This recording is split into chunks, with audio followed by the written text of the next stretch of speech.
हाँ जी, गुरु प्यारी सत्कारी योग साथ संगत जी, आज का हमारा सत्संग संत कबीर साहिब जी के वचनों में से होने जा रहा है। संगत जी, आज हम रूहानियत के उस महासागर में गोता लगाने जा रहे हैं, जिसकी एक बूंद भी जन्म जन्मांतरों की प्यास बुझाने के लिए काफी है। साथ संगत जी, विचार कीजिए कि हम इस दुनिया में क्यों आए हैं, हम यहाँ आकर क्या कर रहे हैं और हमें जाना कहाँ है। अक्सर हम दुनिया के शोर में इतने खो जाते हैं कि हमें अपने भीतर बजने वाले उस मधुर संगीत की आवाज सुनाई ही नहीं देती, जिसे संत नाम या शब्द कहते हैं। आज का यह विशेष सत्संग कोई साधारण चर्चा नहीं है, बल्कि यह एक नक्शा है, आपकी रूह के घर वापसी का नक्शा। कबीर साहिब फरमाते हैं, कबीर सोई पीर है जो जाने पर पीर। और सबसे बड़ी पीड़ा क्या है? सबसे बड़ी पीड़ा है रूह का अपने मालिक से बिछड़ जाना।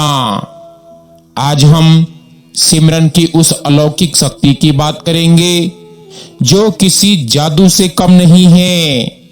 वह शक्ति जो एक पापी को पावन बना देती है, जो एक भिखारी को रूहानियत का शहंशाह बना देती है। संगत जी, हम समझेंगे कि कैसे नाम की यह डोर हमें आंखों के पीछे वाले उस गुप्त द्वार तक लेकर त्रिकुटी के लाल सूरज को पार कराते हुए सचखंड के उस अविनाशी सिंहासन तक ले जाती है, जहां हमारा सच्चा पिता युगों युगों से हमारा इंतजार कर रहा है। साथ संगत जी, इस सत्संग में हम केवल ज्ञान की बातें नहीं करेंगे, बल्कि हम रूहानी अनुभव की उन घाटियों की सैर करेंगे जहां पहुंचना हर इंसान का असली हक है। तो आइए, अपने मन को शांत कीजिए, दुनिया के फिक्रों को बाहर छोड़ दीजिए और अपनी तवज्जो को अपने अंतर मन में एकाग्र कीजिए। यह सफर शुरू होता है अंधेरे से प्रकाश की ओर, मृत्यु से अमरता की ओर और जीव से ब्रह्म की ओर। संगत जी, संत कबीर साहिब फरमाते हैं, कबीर धारा अगम की सतगुरु देई लखाए, वार पार को छोड़ के सुमिरन में लौलाए। प्यारी साथ संगत जी, धन्य भाग हमारे जो आज हमें मालिक की चर्चा करने का अवसर मिला है। संगत जी, आज का विषय उस अनमोल दौलत के बारे में है जिसे संत महात्मा नाम कहते हैं। कबीर साहिब ने भी पुकार पुकार कर दुनिया को जगाया कि नाम बिना नरक को जय हो, को न राखण हारा। आज हम इसी नाम की ताकत और सिमरन की महिमा पर चर्चा करेंगे। विचार कीजिए कि यह मनुष्य जन्म हमें किस लिए मिला है? क्या केवल खाने, सोने और दुनिया के झमेलों में फंसने के लिए? नहीं, संतों ने बताया है कि यह चोला एक सीढ़ी है उस कुल मालिक तक पहुंचने के लिए, और उस मालिक तक पहुंचने का रास्ता नाम है। लेकिन नाम कोई अक्षर नहीं, नाम कोई जबान से लिया जाने वाला शब्द मात्र नहीं, बल्कि नाम वह आदि शक्ति है जिससे यह सारा ब्रह्मांड टिका हुआ है। संत कबीर साहिब फरमाते हैं कि कबीर नाम की महिमा अनंत है, जो कोई जाने गाई। लेकिन इस नाम को पाना कैसे है और इसकी ताकत रूह को ऊपर कैसे खींचती है, इसे समझने के लिए हमें पहले अपने भीतर के संसार को समझना होगा।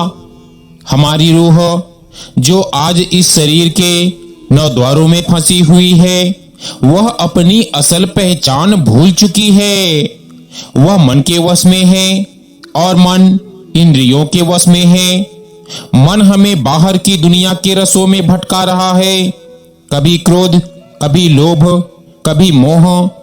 इन विकारों ने हमारी रूह पर इतने पर्दे डाल दिए हैं कि हमें अपने भीतर की वह दिव्य ज्योत दिखाई ही नहीं देती। अब सवाल उठता है कि सिमरन क्या है? सिमरन है याद। जब हम दुनिया की याद करते हैं तो हम दुनिया के बन जाते हैं, लेकिन जब हम मालिक को याद करते हैं तो हम मालिक के होने लगते हैं। संत मत में सिमरन को सबसे पहला स्थान दिया गया है। सोचा है कभी कि आखिर क्यों? क्योंकि सिमरन ही वह कुल्हाड़ी है जो मन के संकल्पों और विकल्पों को काटती है। जैसे एक गंदा कपड़ा धोने के लिए साबुन की जरूरत होती है, वैसे ही जन्मों जन्मों के कर्मों की मैल को धोने के लिए नाम के साबुन की जरूरत है। कबीर साहिब कहते हैं, माला फेरत जुग भया, गया न मन का फेर। समझाते हैं कि हाथों से माला फेरने से कुछ नहीं होगा। असली माला तो मन की है। जब हम आंखों के पीछे तीसरे तिल पर एकाग्र होकर उन 5 पवित्र नामों का सुमिरन करते हैं जो हमें पूरे गुरु से मिले हैं, तो कमाल होना शुरू हो जाता है। हमारी फैली हुई तवज्जो सिमटने लगती है। जैसे सूरज की किरणें अगर एक शीशे यानी मैग्नीफाइंग ग्लास के जरिए एक जगह इकट्ठी की जाए तो आग पैदा कर देती है, ठीक वैसे ही जब हमारी रूहानी ताकत इस शरीर से सिमटकर शिव नेत्र पर आती है तो वह माया के बंधनों को जलाना शुरू कर देती है। यही वह घड़ी है जब रूह को एहसास होता है कि वह देह नहीं है। सिमरन की ताकत रूह में एक चुंबकीय खिंचाव पैदा करती है। जैसे लोहा चुंबक की ओर खींचा चला जाता है, ठीक वैसे ही उस शब्द की ओर रूह खींचने लगती है। लेकिन याद रहे, यह सिमरन तब तक फलदायी नहीं होता जब तक इसमें प्रेम और तड़प ना हो। बिना प्रेम के सिमरन केवल एक तोते की रटंत है। कबीर साहिब ने बार बार जोर दिया है कि मालिक को पुकारो तो वैसे पुकारो जैसे एक बिरहन अपने प्रीतम को पुकारती है। जब आप सिमरन में बैठते हैं तो मन 1000 बहाने बनाएगा। वह आपको पुरानी बातें याद दिलाएगा, वह आपको भविष्य की चिंता में डालेगा, लेकिन आपको डटे रहना है। सिमरन एक युद्ध है, मन के खिलाफ रूह का युद्ध। जितना गहरा सिमरन होगा उतनी ही रूह हल्की होगी। हल्की रूह ही ऊपर उठ सकती है। जैसे गुब्बारे में अगर भारी पत्थर बंधे हो तो वह आसमान में नहीं उड़ सकता, वैसे ही हमारे ऊपर कर्मों के पत्थर बंधे हैं। सिमरन इन पत्थरों को, इन बोझों को धीरे धीरे कम करता है। नाम की ताकत रूह को उस अंधेरी गली से बाहर निकालती है जिसे हम यह भौतिक संसार कहते हैं। जब प्रकाश भीतर प्रकट होता है तब रूह को सुनाई देता है और वह अनहद शब्द, वह मधुर संगीत जो बिना किसी साज के बज रहा है, वह धुन जो सीधे सचखंड से आ रही है, कबीर साहिब ने उसे सार शब्द कहा है। मालिक की दया मेहर से जब वह शब्द रूह को पकड़ लेता है तो फिर वापस आने का रास्ता बंद हो जाता है।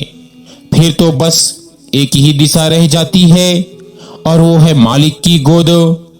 आज हमें यही समझना है कि सिमरन हमारी रूहानी यात्रा का आधार है। बिना सिमरन के ना तो ध्यान टिकेगा और ना ही शब्द की धुन सुनाई देंगी। यह वह नींव है जिस पर रूहानी महल खड़ा होता है। इसीलिए हर प्रेमी को चाहिए कि वह अपने समय की कीमत पहचाने। जो श्वास बीत गया वह वापस नहीं आएगा। हर श्वास में उस मालिक का नाम बसा लो। विचार करो, जब अंत समय आएगा तब न यह परिवार काम आएगा, न यह धन दौलत, केवल गुरु का दिया हुआ नाम और आपकी की हुई कमाई ही साथ जाएंगी। इसीलिए आलस्य छोड़ो, मन की चालाकियों को पहचानो और सिमरन की उस शक्ति को जगाओ जो आपकी रूह को 7 आसमानों के पार ले जाने की क्षमता रखती है। कबीर साहिब के शब्दों में सुमिरन की सुधि यूं करो जैसे कामी काम। जिस तरह एक लोभी का ध्यान हमेशा धन में रहता है, हमारा ध्यान हमेशा उस नाम में होना चाहिए। संगत जी, अभी हमने समझा कि नाम क्या है और सिमरन की बुनियाद क्या है।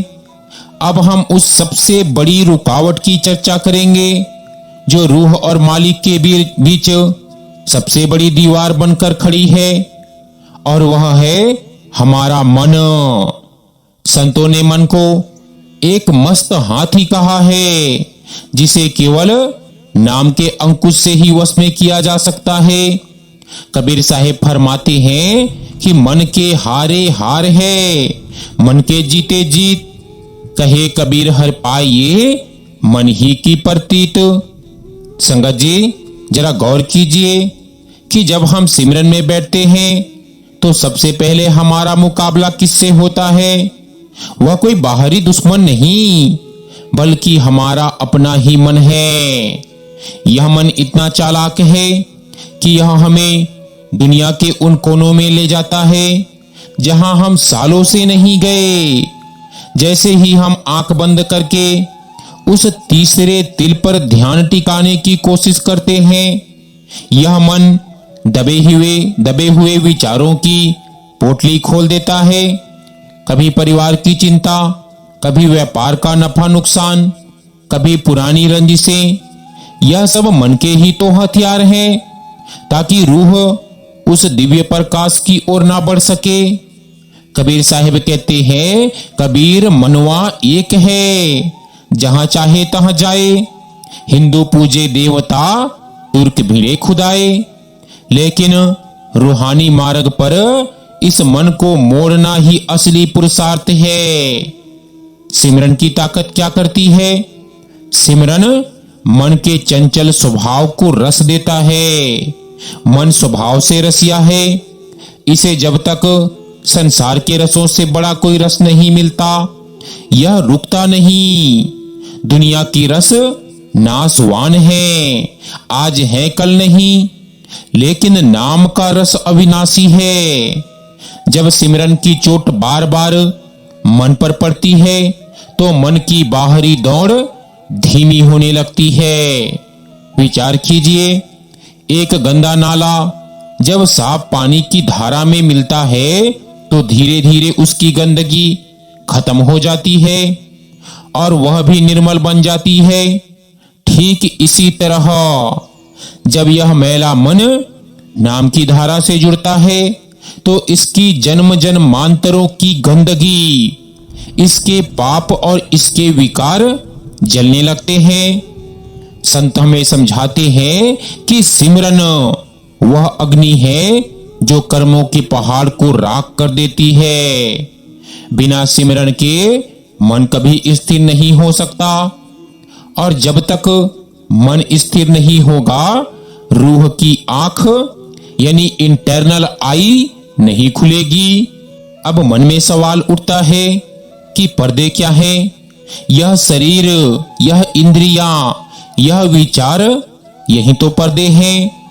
हम समझते हैं कि हम देख रहे हैं, लेकिन हम केवल बाहरी चमड़े की आंखों से देख रहे हैं। कबीर साहिब पुकारते हैं कि घूंघट के पट खोल रे, तो हे पिया मिलेंगे। यह घूंघट क्या है? यह अहंकार और मन का पर्दा है। सिमरन की शक्ति इस पर्दे को धीरे धीरे झीना यानी पतला करती है। जैसे जैसे सुमिरन गहरा होता है, रूह देह के 9 द्वारों को छोड़ना शुरू करती है। हमारे पैर सुन्न होने लगते हैं, शरीर भारी होने लगता है और तवज्जो सिमट कर आंखों के पीछे केंद्र पर आने लगती है। यही वह अवस्था है जहां मौत से पहले मरना यानी डाइंग वाइल लिविंग की शुरुआत होती है। संगत जी, घबराना नहीं चाहिए। जब सिमरन के दौरान मन विद्रोह करे, यह उसकी आखिरी कोशिश होती है आपको रोकने की। जैसे एक कैदी जब जेल से भागने की कोशिश करता है तो दरबान उसे पकड़ने के लिए पूरी ताकत लगा देते हैं। ठीक वैसे ही काल और मन की जेल से जब रूह निकलने लगती है तो माया के झोंके तेज हो जाते हैं। लेकिन जिसके पास नाम का सहारा है उसे किसका डर? कबीर साहिब कहते हैं कि जाको राखे साइया मार सके ना कोई।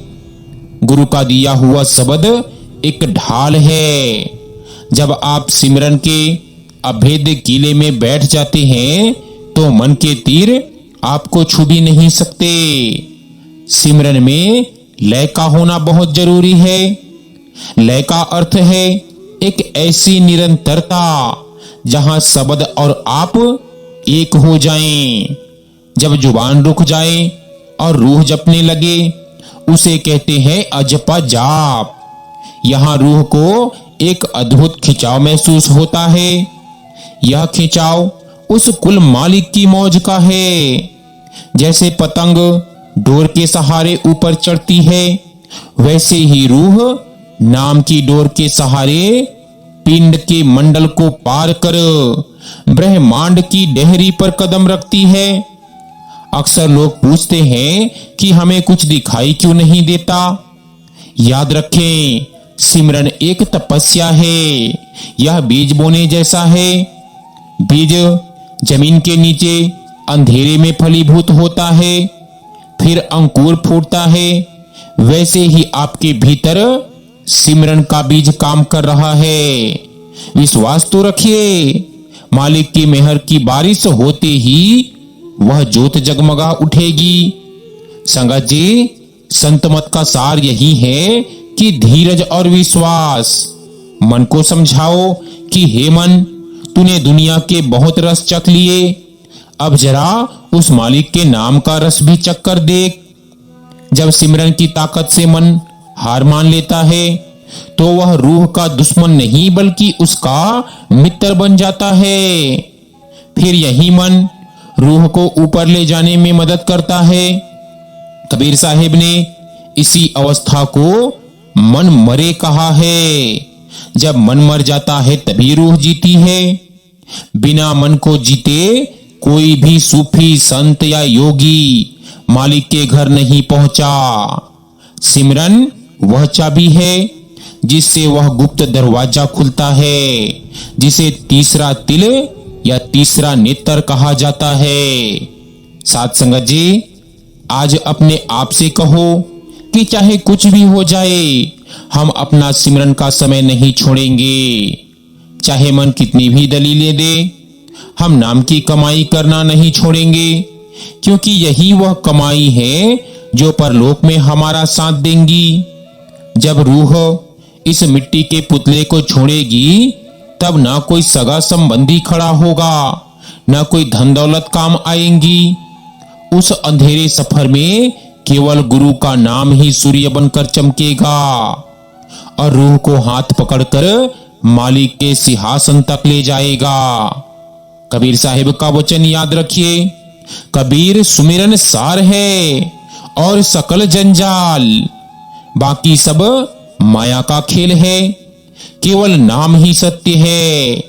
इसीलिए हर सांस के साथ उस मालिक को याद करो उठते बैठते चलते फिरते काम करते हुए भी भीतर ही भीतर वह धुन चलती रहे।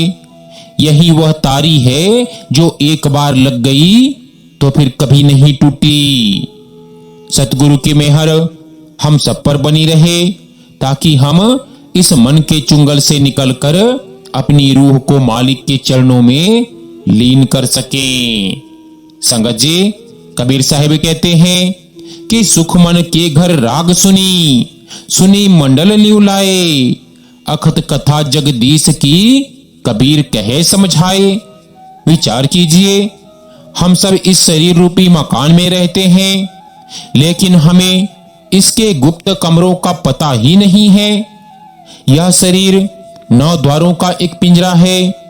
2 आंखें, 2 कान, 2 नासिका छिद्र, 1 मुख और 2 नीचे के द्वार। हमारी सारी ऊर्जा, हमारी सारी तवज्जो इन 9 द्वारों से बाहर की ओर बह रही है। इसी कारण हम बाहरी दुनिया के दुखों और सुखों में फंसे हुए हैं। लेकिन संतों ने बताया कि एक 10वां द्वार भी है जो दोनों आंखों के बीच थोड़ा ऊपर की ओर स्थित है। यही वह स्थान है जहां रूह और मन की गांठ लगी हुई है। जब हम सिमरन करते हैं तो हमारा मकसद इस बिखरी हुई ऊर्जा को समेटकर इसी 10वें द्वार पर लाना होता है।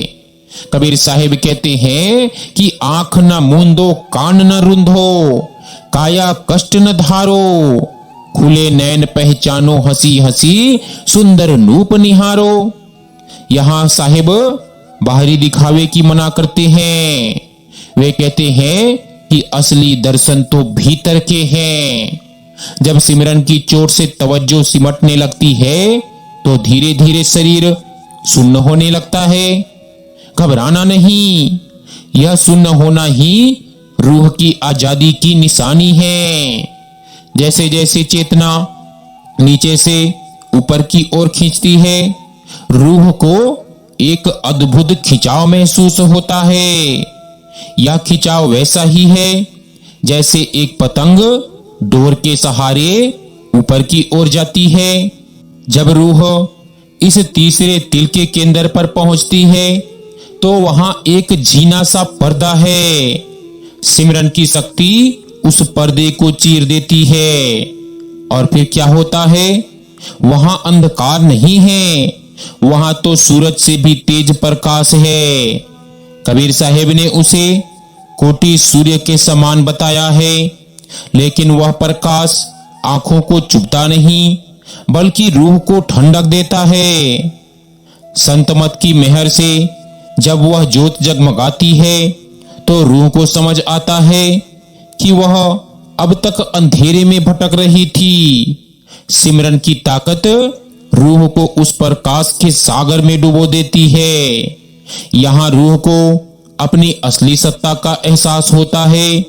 उसे पता चलता है कि वह मिट्टी का पुतला नहीं, वह तो उस अविनाशी परमात्मा का अंश है। संगत जी, तीसरे तिल पर पहुंचना ही असली एकाग्रता है। यहाँ मन की गति रुक जाती है। यहाँ पहुंचकर रूह को वह नूर दिखाई देता है जिसकी चर्चा कुरान में नूर ए इलाही और वेदों में ब्रह्म ज्योति के रूप में की गई है। लेकिन याद रहे, यह प्रकाश केवल देखने के लिए नहीं है, यह तो रूह को शुद्ध करने के लिए है। जैसे आग में तपकर सोना कुंदन बन जाता है, ठीक वैसे ही इस रूहानी प्रकाश में तपकर रूह के पिछले जन्मों के पाप और कर्म की मैल जलकर राख हो जाती है।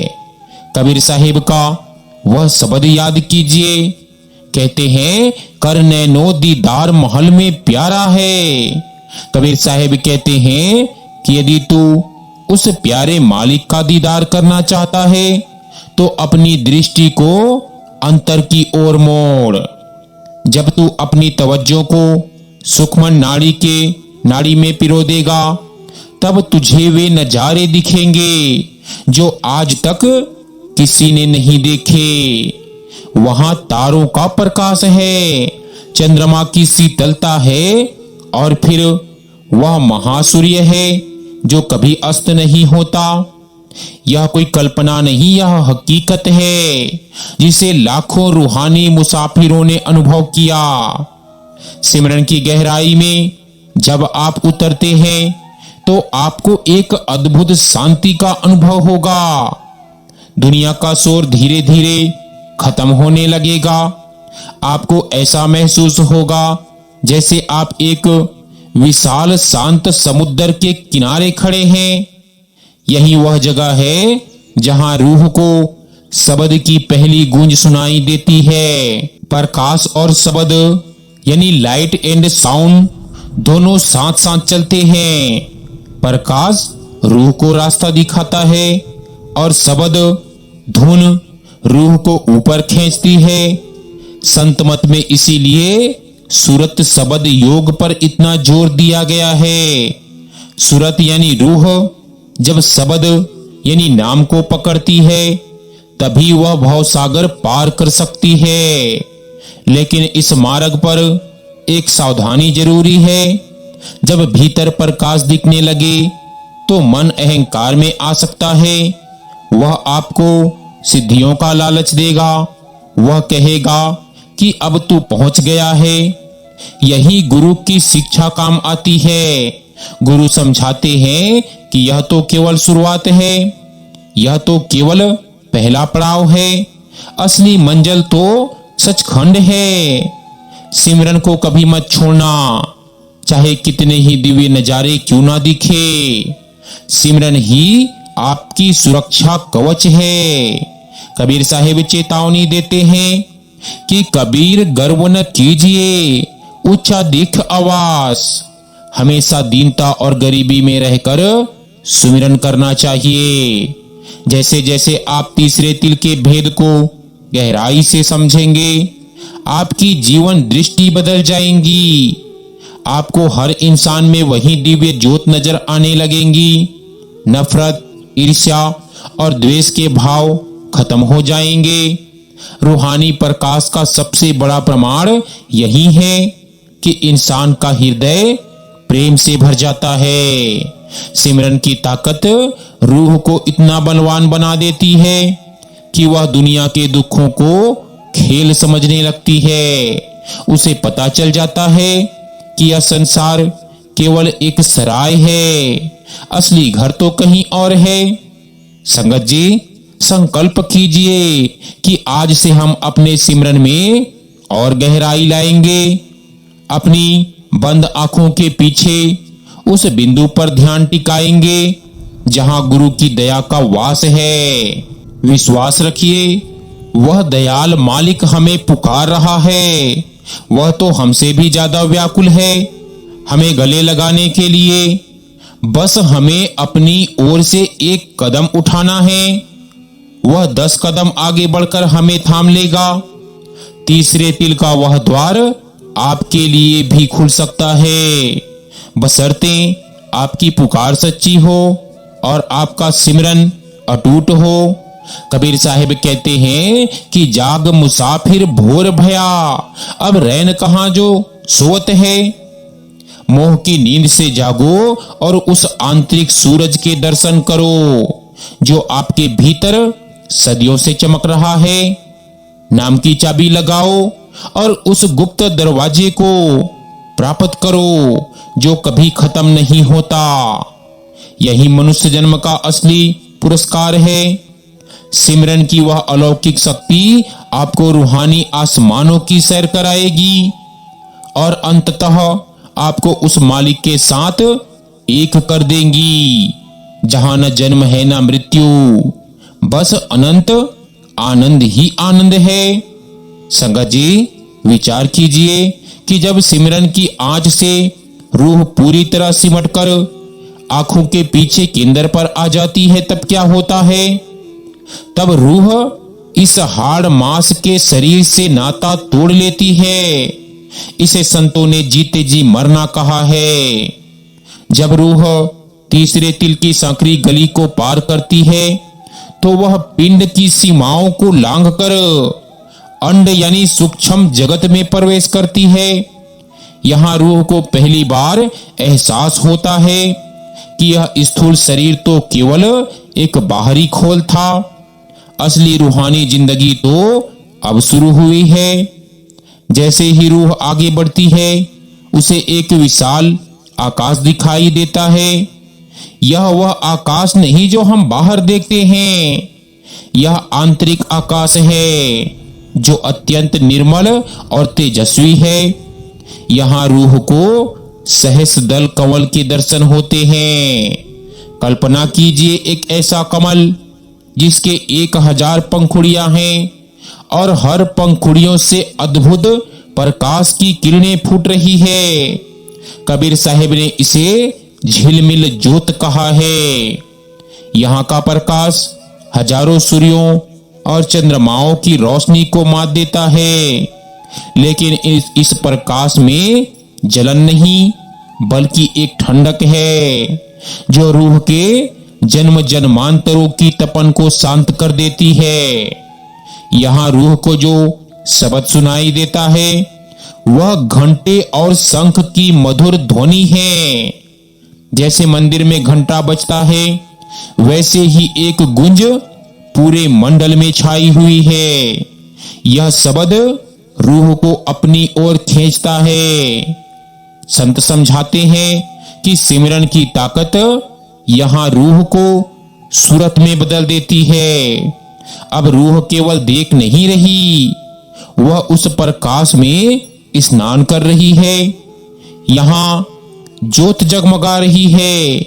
यह वह स्थान है जिसे योगियों ने सहस्त्रार कहा है, लेकिन संतों के मार्ग में यह केवल पहली सराय है, अंतिम मंजिल नहीं। साध संगत जी, गौर कीजिए कि यहाँ पहुंचकर रूह को कितनी ताकत मिलती है। यहाँ रूह की एकाग्रता इतनी प्रबल हो जाती है कि उसे दुनिया का जरा भी ख्याल नहीं रहता। उसे अपना नाम, अपना शरीर, अपना परिवार सब कुछ भूल जाता है। उसे तो बस एक ही धुन सुनाई देती है और एक ही नूर दिखाई देता है। कबीर साहिब कहते हैं, कबीर ज्योत जगमगी जैसे चांदनी रात। यहाँ की चांदनी ऐसी है जो कभी फीकी नहीं पड़ती। यहाँ रूह को दिव्य सिद्धियां भी नजर आती है। रिद्धि सिद्धि हाथ जोड़कर खड़ी होती है, लेकिन गुरु का सिखाया हुआ नाम रूह को सचेत रखता है कि रुकना नहीं है, अभी और आगे जाना है। सहस्त्रदल कमल में रूह को वह अमृत चखने को मिलता है जिसकी चर्चा शास्त्रों में बहुत की गई है। यह अमृत वह सुख है जिसके आगे दुनिया के सभी काम, भोग, राजपाट और धन दौलत तुच्छ लगने लगते हैं। जब रूह एक बार इस अमृत का स्वाद चख लेती है तो वह फिर कभी दुनिया की गंदगी की ओर मुड़ती नहीं। सिमरन की शक्ति ने रूह को इतना ऊंचा उठा दिया है कि वह अब हंस बन गई है। हंस वही है जो दूध और पानी का फर्क जानता है, जो माया और सत्य का अंतर पहचानता है। यहां पहुंचने की चाबी क्या है? केवल सिमरन और गुरु का प्रेम। सिमरन के बिना रूह इस मंडल की ऊंचाइयों को बर्दाश्त नहीं कर सकती।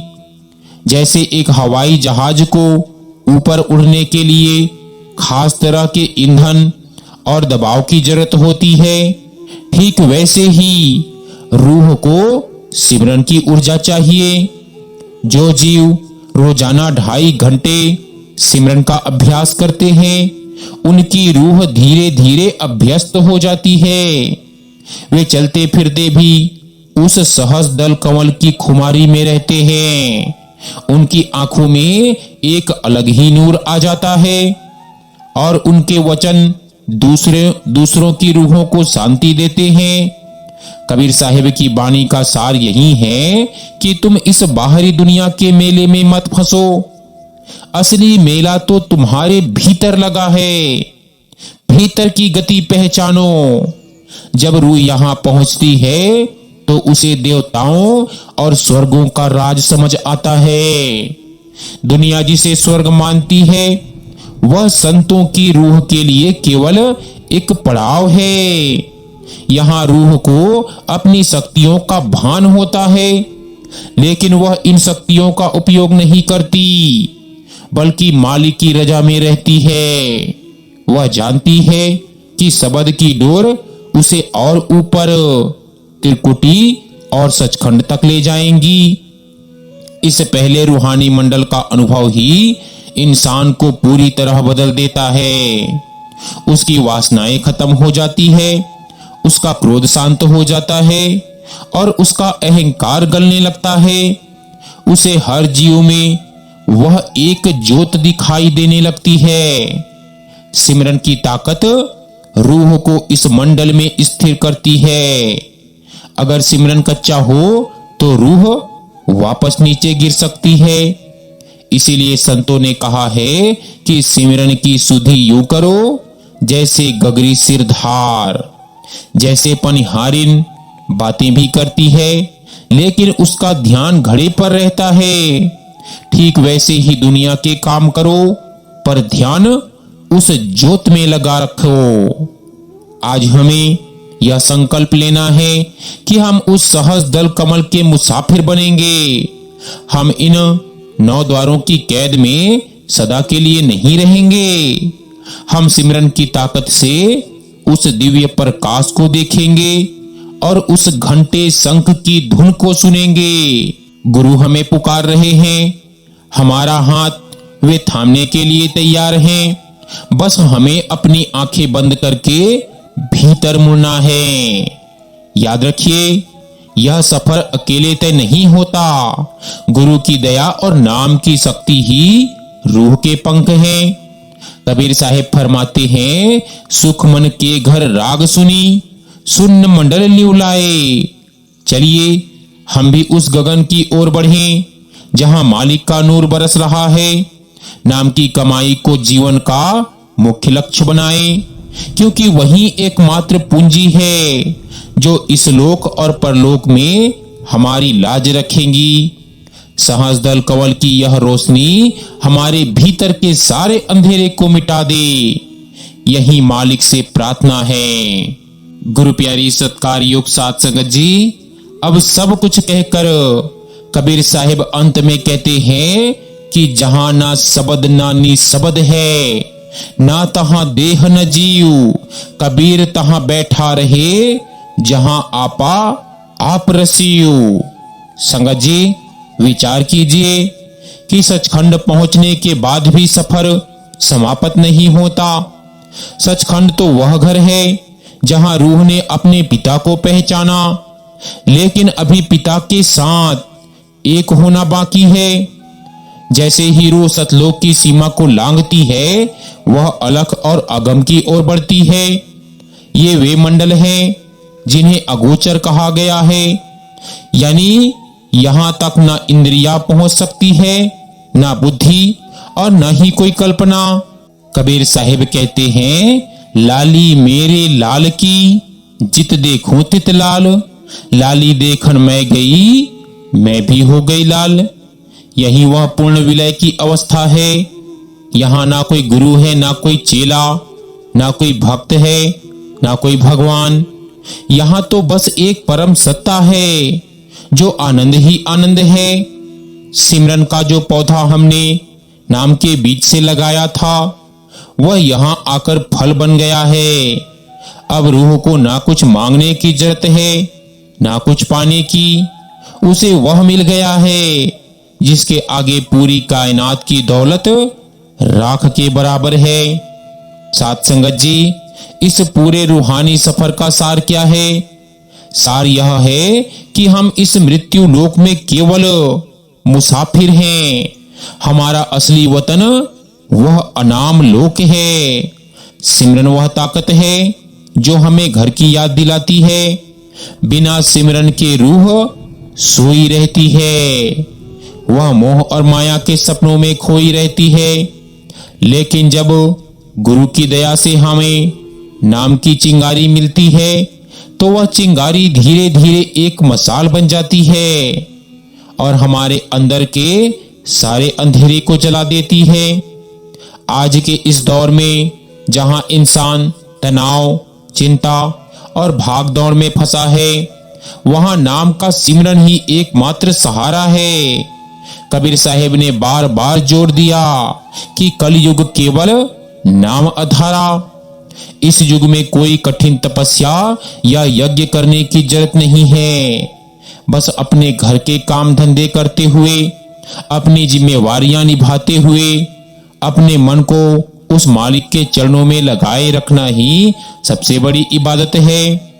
सिमरन का अर्थ केवल बैठना नहीं, बल्कि हर पल उस स्वामी की उपस्थिति का एहसास करना है। संत मत की सबसे बड़ी देन यही है कि इसने रूहानी सफर को वैज्ञानिक और सरल बना दिया। सूरत शब्द योग वह सीढ़ी है जिस पर कोई भी जीव चढ़ सकता है, बशर्ते उसके दिल में तड़प हो। संगत जी, आज का यह सत्संग हमें यही सिखाता है कि रूहानी तरक्की किस्तों में नहीं होती, यह निरंतर अभ्यास से होती है। जैसे एक दिन में कोई पहलवान नहीं बनता, वैसे ही एक दिन में कोई सचखंड नहीं पहुंचता। रोज का थोड़ा थोड़ा सिमरन ही अनंतः वह महा ऊर्जा बनता है और रूह को ऊपर खींच लेती है। संगत जी, इस सत्संग के समापन पर अपनी आंखों को बंद करें और महसूस करें कि वह मालिक आपके भीतर ही बैठा है। वह दूर नहीं है, वह आपकी हर पुकार सुन रहा है, वह आपकी हर सिसकी को जानता है। उसकी दया की बारिश हर पल हो रही है। बस हमने अपने बर्तनों को उल्टा कर रखा है। सिमरन के जरिए अपने बर्तन को सीधा कीजिए ताकि वह दया की बूंदें आपके भीतर टिक सके। कबीर साहिब की अंतिम चेतावनी याद रखिए, रात गवाई सोए के, दिवस गवाया खाए। हीरा जन्म अमोल था, कौड़ी बदले जाए। इस हीरे जन्म को कौड़ियों के भाव मत बेचिए। दुनिया की चकाचौंध आज है, कल नहीं रहेंगी। केवल नाम की कमाई ही वह अटूट बंधन है जो मौत के बाद भी आपके साथ चलेगा। जब यमदूत रूह को लेने आएंगे, तब गुरु का नाम ही ढाल बनकर खड़ा होगा और काल को पीछे हटने पर मजबूर कर देगा। तो आइए आज हम सब मिलकर यह संकल्प लें कि हम अपने सिमरन को अपने जीवन का सबसे जरूरी काम बनाएंगे। हम केवल होठों से नाम नहीं कहेंगे, बल्कि अपनी रूह को उस स्वामी पद के लिए ले जाने का पुरुषार्थ करेंगे। मालिक की मौज में रहिए, प्रेम और दीनता को अपना गहरा बनाइए और निरंतर उस आंतरिक धुन को सुनने का प्रयास कीजिए जो आपको सचखंड की ओर बुला रही है। अंतिम मंजिल हमारे सामने है, रास्ता साफ है, गुरु हमारे साथ है। अब केवल हमें कदम बढ़ाना है। वह दिन दूर नहीं जब हमारी रूह भी कबीर साहिब की तरह पुकार उठेगी कि गगन मंडल में कीजिए बासा, जहां ना ही सुख दुख का भाषा। उस सुख दुख से परे नाम के अनंत सागर में डूब जाने का नाम ही परमात्मा है। इसी मंगल कामना के साथ कि हम सब उस परम पद को प्राप्त करें, मैं अपनी वाणी को यही विराम देता हूं। तो संगत जी, आज का यह रूहानियत भरा सत्संग यहीं समाप्त होता है। मिलते हैं एक नए सत्संग वीडियो के साथ, तब तक के लिए दीजिए इजाजत। हाँ जी।